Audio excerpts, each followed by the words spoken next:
சீரியல்களின் full எபிசோடுகளை Sun டிவியில் ஒளிபரப்பான உடனே எக்ஸ்க்ளூசிவாக சன் நெக்ஸ்டில் மட்டும் ஃப்ரீயா பாருங்கள். பணத்தையும் வெற்றியும் மட்டுமே பெருசா பாக்குற காலம் இது. நம்ம மேல யாராவது அன்பு காட்டணும்னாலும் நம்பிக்கை வைக்கணும்னாலும் ஒண்ணு நம்ம சக்சஸ்ஃபுல்லா இருக்கணும், இல்ல ரிச்சாவது இருக்கணும்.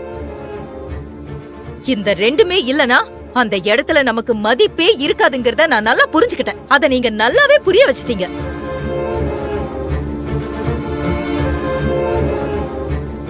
வாழ்க்கையில பணம் மட்டுமே முக்கியம் இல்லன்னு நினைச்சேன். ஆனா பணம் தான் எல்லான்னு பொட்டுல அடிச்ச மாதிரி நல்லா புரிய வச்சிட்டீங்க. அந்த வெறியில தான் இத்தனையும் சம்பாதிச்சோம்.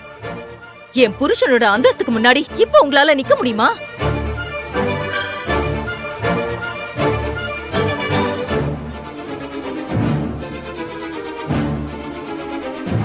ராஜி ப்ளீஸ் விடு. நீங்க சும்மா இருங்க. பணம் அதிகமா இருக்குன்னு தானே இந்த மனுஷன் அன்னைக்கு ஆணவத்துல ஆடினாரு. அதுக்கு நான் பதிலடி கொடுக்க வேணாம்? மிஸ்டர் தர்மலிங்கம், நீங்க சொன்ன பணம் இன்னைக்கு உங்களை விட அதிகமா எங்க கிட்ட இருக்கு. எவ்வளவு வேணாலும் பிச்சியா கேளுங்க, அள்ளி போடுறேன்.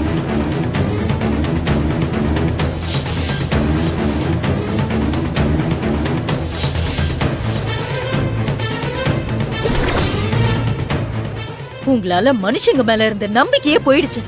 கடைசி வரைக்கும் இவங்க நமக்காக இருப்பாங்கன்னு என் புருஷனை தாண்டி வேற எந்த சொந்தத்தையும் முழு மனசார என்னால பார்க்க முடியல. அவங்க நல்லவங்களா இருந்தாலும் அவங்கள விட்டு 2 அடி தள்ளி தான் நிக்கிறேன். இதுக்கெல்லாம் காரணம் யாரு? நீங்க தானே. கூட பிறந்தவளையே கழட்டி விடும்போது வேற யார பார்த்தாலும் பயம்தான் வருது. அப்புறம் எப்படி நான் உங்களை மன்னிக்க முடியும்? இத பாரு, உன் பக்கத்துல இருக்கிற நியாயத்தை மட்டுமே வச்சுக்கிட்டு நடந்தது என்னன்னு புரியாம பேசாத. என்ன நடந்தது, ஏது நடந்ததுன்னு தெரியாம தங்கச்சி தங்கச்சின்னு உன்னை பத்தியே நினைச்சு உங்க அண்ணன் புலம்பி செத்தது உனக்கு தெரியாது. என்ன சொல்றீங்க? ஆமா ராஜி, உன்னை பிரிஞ்ச சோகம் தாங்காம கொஞ்ச நாள்லயே நோய்வாய்ப்பட்டு எங்களையெல்லாம் விட்டுட்டு போயிட்டாரு.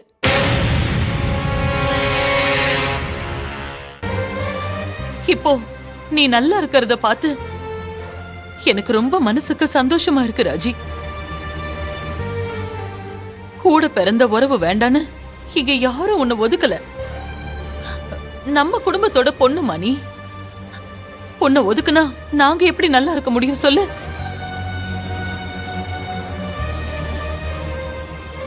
எல்லாம் விதி.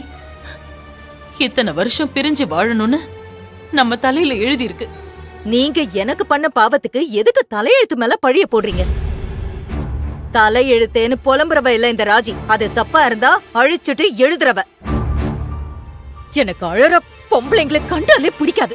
பாருங்க, முடிஞ்சதே பேசிட்டு இருந்தா விரோதம் தான் மிஞ்சும். பாசம் காட்டுறதுக்கு பணக்காரங்களாவோ இல்ல பிச்சைக்காரங்களாவோ இருக்கணும்னு அவசியம் இல்ல. நல்ல மனசுக்காரங்களா இருந்தாலே போதும். ஐயோ, இந்த மோட்டிவேஷனல் ஸ்பீச் எல்லாம் என்கிட்ட வேண்டாம். அது உன் வீட்லயே வச்சுக்கோ. அப்படி போட அருவாள.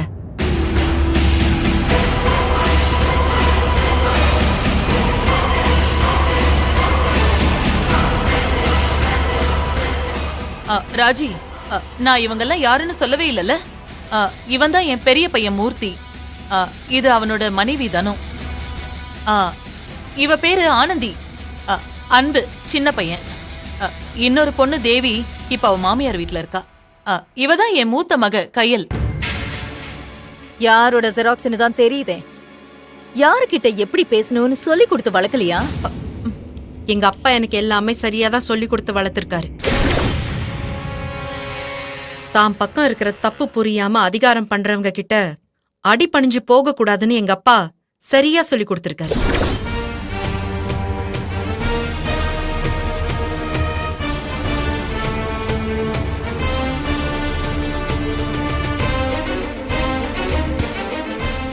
இந்த புராணம் எனக்கு தேவையில்லை. டைம் வேஸ்ட் பண்ணாம கிளம்புறீங்களா?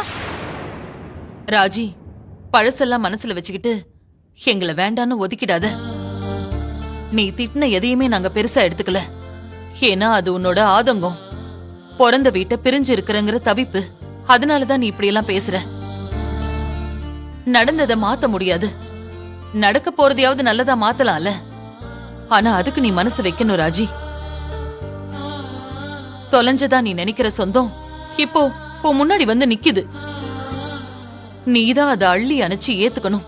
அதுக்கெல்லாம் வாய்ப்பே இல்ல. எல்லாரும் சேர்ந்து என்ன ஒதுக்கி வைப்பீங்க. ஆனா அதெல்லாம் தொடச்சு போட்டு நான் இப்ப ஏத்துக்கணுமா? என்ன பார்த்தா உங்களுக்கு எப்படி தெரியுது? காலம் மாறலாம், ஆனா காயம் மாறாது.